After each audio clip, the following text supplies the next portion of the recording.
Hi friend, welcome to PLC. आज के इस वीडियो में हम एक दो प्रोग्राम बनाकर देखेंगे।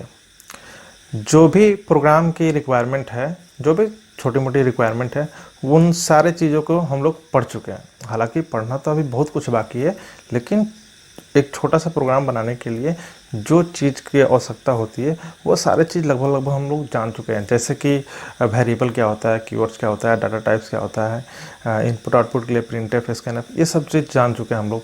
तो चलिए हम लोग एक दो प्रोग्राम बना कर देखते हैं। जैसे कि हम एक प्रोग्राम अभी बनाएंगे, एक नंबर का स्क्वायर निकालना, ठीक है। फिर बनाएंगे कि एक नंबर का क्यूब निकालना, ठीक है। तो चलिए कैसे हम लोग इसके लिए प्रोग्रामिंग करेंगे उसे देखते हैं।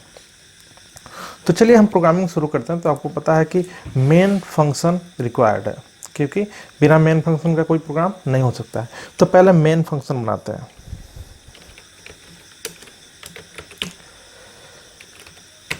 ये मेन फंक्शन का बॉडी, ठीक है। इसी में कोड लिखेंगे। अगर हमें स्क्वायर निकालना है तो उसके लिए जो कुछ कोड करना है इसी में करेंगे। हालांकि थोड़ा सा यहाँ पे एक पैरेंथेसिस क्लोज नहीं हो पाया, ठीक है, उसको कर दिया। चलिए ठीक है, जो थोड़ा सा गलती था उसे सुधार दिया हम। तो हमको एक नंबर का स्क्वायर निकालना है, ठीक है। तो चलिए नंबर का स्क्वायर निकालना है तो उस नंबर को एक वेरिएबल में रखेंगे। इसका मतलब एक वेरिएबल बनाना पड़ेगा। और अगर स्क्वायर निकलता है तो वो रिजल्ट हो गया ना, उसको भी आप चाहते हैं किसी वेरिएबल में स्टोर करने के लिए, तो एक वेरिएबल और बना सकते हैं। वेरिएबल का नाम आप कुछ भी दे सकते हैं अपने सहूलियत के लिए। तो चलिए हम एक वेरिएबल का नाम देते हैं जिसमें हमको वो नंबर रखना है, उसको देते हैं नम। और जो जिसमें रिजल्ट निकल के आएगा, जिसमें स्क्वायर निकल के आएगा, उसको SQR, ठीक है। आप अपने हिसाब से दूसरा नाम चेंज कर सकते हैं। तो कहाँ बनाया था वेरिएबल? वेरिएबल पहला लाइन मेन फंक्शन का फर्स्ट लाइन वेरिएबल डिक्लेरेशन के लिए रिजर्व होता है। ये चीज़ आपको स्ट्रक्चर में ऑलरेडी पढ़ा चुके हैं। तो इंट, हालांकि लाइन यहाँ से थोड़ा सा नीचे ला सकते हैं। देखिए एक दो लाइन इधर उधर चलता है, लेकिन पहला उस बॉडी में पहला लाइन होना चाहिए कौन सा? वेरिएबल डिक्लेरेशन का। तो हम थोड़ा सा एक लाइन नीचे उतर गए, देखने में अच्छा लगेगा प्रोग्राम। इसके लिए आप न भी उतरेंगे तो भी आपका प्रोग्राम सही है। इंट नम, इसमें नंबर रखना है। तो एक तो है कि हम यूजर से नंबर लेके रखें, और दूसरा तरीका है आप इसमें इनिशियलाइज कर सकते हैं अपने हिसाब से। आप ही कुछ इसमें वैल्यू डाल दीजिए। तो हम इसमें एक वैल्यू डाल देते हैं 5, ठीक है। और दूसरा वेरिएबल इसी लाइन में बना देते हैं ताकि फिर दोबारा एक इंट लगाने की जरूरत नहीं पड़ेगी। तो हम इसी में दूसरा वेरिएबल बना देते हैं SQR, वेरिएबल डिक्लेरेशन खत्म, ठीक है। जहाँ सेमीकोलन आपने दे दिया तो वो वेरिएबल डिक्लेरेशन अब खत्म। अब दूसरा वेरिएबल उसमें नहीं बन सकता। अगर बनाना होगा तो फिर आपको सेमीकोलन हटाकर फिर कॉमा लगाइए, फिर तीसरा वेरिएबल दीजिए, फिर क्लोज कर दीजिए सेमीकोलन से। लेकिन हमको तीसरा वेरिएबल की ज़रूरत नहीं है, तो हम क्लोज कर दिए। चलिए अब नम एक वेरिएबल है, इसमें वैल्यू मिल चुका है। अभी तक हमने जो किया इतना से क्या होगा, हमारा प्रोग्राम जब रन होगा तो उसमें एक वेरिएबल नम बनेगा और वैल्यू हमने डाल दिया है। इसके लिए इसमें 5 आ जाएगा और एक वेरिएबल SQR बनेगा जो कि खाली रहेगा।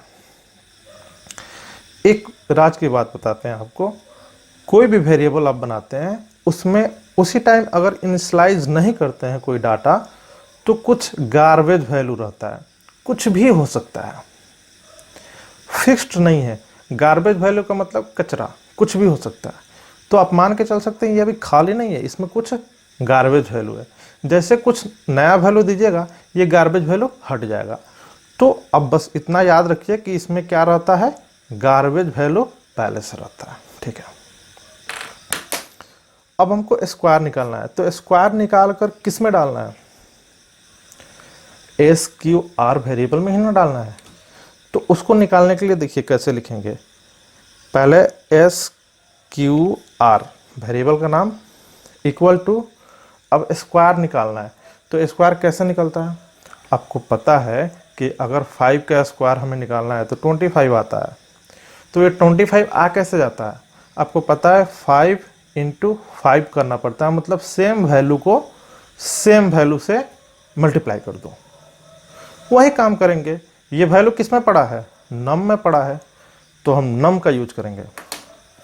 नम इंटू नम इंटू नम सेमीकोलन। ठीक है, हो गया। इतना कर देने से SQR में क्या चला जाएगा? स्क्वायर। इसमें 25 आ गया। ठीक है, अब आपको क्या करना है? प्रिंट कराना है। अब हो गया, कुछ करना थोड़ी है।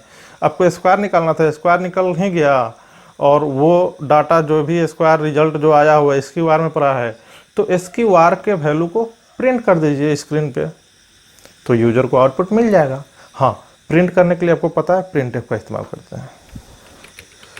प्रिंट एफ का इस्तेमाल करते हैं, और इसमें एक्सेस स्पेसिफायर हमने %d लगाया, क्योंकि इंटीजर टाइप है। SQR जो वेरिएबल है वो इंटीजर टाइप है।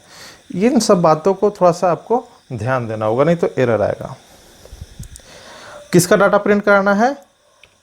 नम का नहीं, हमको प्रिंट कराना है SQR का। तो यहाँ पे SQR लिखिए, और ये हो गया बंद, प्रिंटफ बंद। तो ये आपका प्रोग्राम बन गया। मेन फंक्शन में जितना कोड चाहिए इस प्रॉब्लम को सॉल्व करने के लिए उतना कोड हो गया। हाँ, प्रिंटफ का यूज किए हैं तो हेडर फाइल हमको इंक्लूड करना पड़ेगा। तो चलिए अब हेडर फाइल इंक्लूड कर लेते हैं।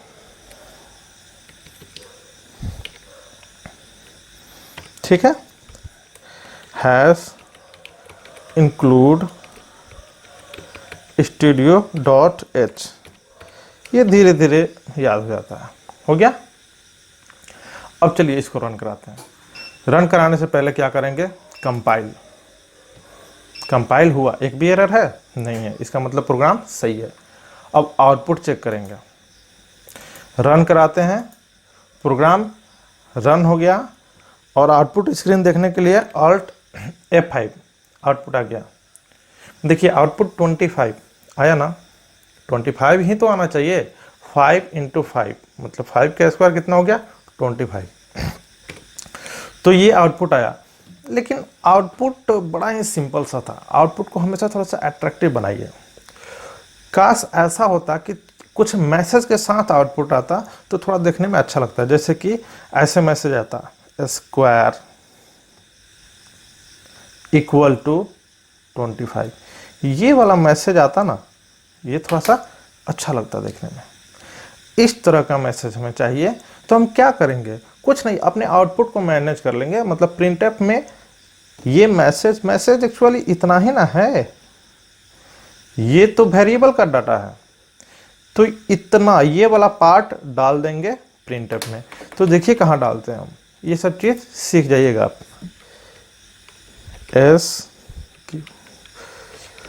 स्क्वायर इक्वल टू, स्पेस डाल दीजिए, एक स्पेस हमने डाल दिया ताकि इक्वल टू के साथ सटा हुआ डाटा नहीं आएगा। हो गया। अब इसका आउटपुट कैसे आएगा? अब इसका आउटपुट आएगा मैसेज के साथ। लेकिन चलिए देखिए, दिखाते हैं हम आपको। अब रन करा देते हैं इसको। रन किया, आउटपुट देखिए। हाँ देखिए, आउटपुट देख रहे हैं तो थोड़ा सा आपको पिछला वाला आउटपुट भी दिखेगा। ये पिछला वाला आउटपुट है, क्योंकि स्क्रीन हमने क्लियर नहीं किया है। जो भी प्रीवियस आउटपुट होगा सब स्क्रीन पे पड़ा रहता है। अभी का देखिए, मैसेज आया और ये डाटा, ये थोड़ा सा अच्छा लग रहा है। हाँ, अगर आप चाहते हैं कि पिछला वाला आउटपुट हमको नहीं देखना है तो यूज कर लीजिए CLR SCR का। चलिए उसको यूज करते हैं। तो हमको CLR SCR कहाँ यूज करना होगा? जब वेरिएबल बनाते हैं जस्ट उसके नीचे यूज कीजिए। ठीक है, CLR SCR। हाँ, जब CLR SCR का आप यूज कर रहे हैं तो आपको ध्यान रखना होगा ये फंक्शन है और ये प्री डिफाइंड फंक्शन है, पहले से बना बनाया। तो अगर इसको यूज कर रहे हैं तो इसके लिए हेडर फाइल अटैच करना होगा। तो इसके लिए कौन सा हेडर फाइल आएगा, conio.h। तो हैश इंक्लूड conio.h। देखिए हेडर फाइल अटैच कर दिया हमने। अब चलिए इसको अब फिर रन कराते हैं। अब रन हो गया, आउटपुट देख लीजिए, ऑल्ट F5 से आउटपुट आ गया स्क्वायर इक्वल टू 25। अब ये थोड़ा देखने में अच्छा लग रहा है, ठीक है। चलिए फिर रन कराते हैं, फिर रन कराते हैं। आउटपुट देखने के लिए ऑल्ट F5, फिर आया तो देख रहे होंगे इसको जितना बार रन कराइएगा तो स्क्वायर इक्वल टू 25, हर बार यही डाटा आएगा। तो थोड़ा सा उतना मज़ा नहीं आया। काश ऐसा होता कि हम जब रन कराते उस समय अलग इनपुट देते हैं, अलग अलग तरह तरह का डाटा देते हैं और तरह तरह से आउटपुट आता, तब वो प्रोग्राम मज़ेदार हो जाता है। ये प्रोग्राम क्या हो गया, थोड़ा सा स्टैटिक हो गया। ये कोई भी रन कराएगा बस यही आउटपुट आएगा। क्यों? क्योंकि उस वेरिएबल में आपने वहीं पे इनिशियलाइज कर दिया है, उसके लिए डाटा तो फिक्स हो गया। वो जब जब आप रन कराइएगा उस वेरिएबल में से डाटा खींचेगा, मतलब कहाँ से, नम वेरिएबल में से डाटा ले रहा है, कैलकुलेशन कर रहा है, आउटपुट दे रहा है।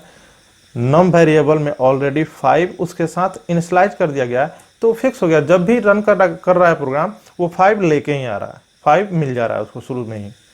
तो अब हमें क्या करना है, 5 उसको शुरू में नहीं देना, ठीक है। उसको यूजर देगा, रन कराने के टाइम यूजर इंटर करेगा। तो यूजर से इंटर करवाना है, मतलब यूजर से इनपुट लेना है, तो स्कैनएफ का आपको यूज करना पड़ेगा। तो चलिए अब इस प्रोग्राम को स्कैनएफ पे बनाते हैं। हमने नम से उसका 5 छीन लिया, नहीं अब तुमको शुरू में हम कोई डाटा नहीं देंगे, हम रन टाइम डाटा देंगे। जब मेरा प्रोग्राम रन कर रहा होगा उस टाइम डाटा देंगे। तो चलिए अब डाटा देना है। देखिए डाटा कहाँ देना है, बात की डाटा कहाँ देना है। तो आप डाटा, ये कैलकुलेशन यहाँ हो रहा है, यही तो मेन चीज़ है, यही तो फॉर्मूला है जो आपके लिए स्क्वायर निकाल रहा है।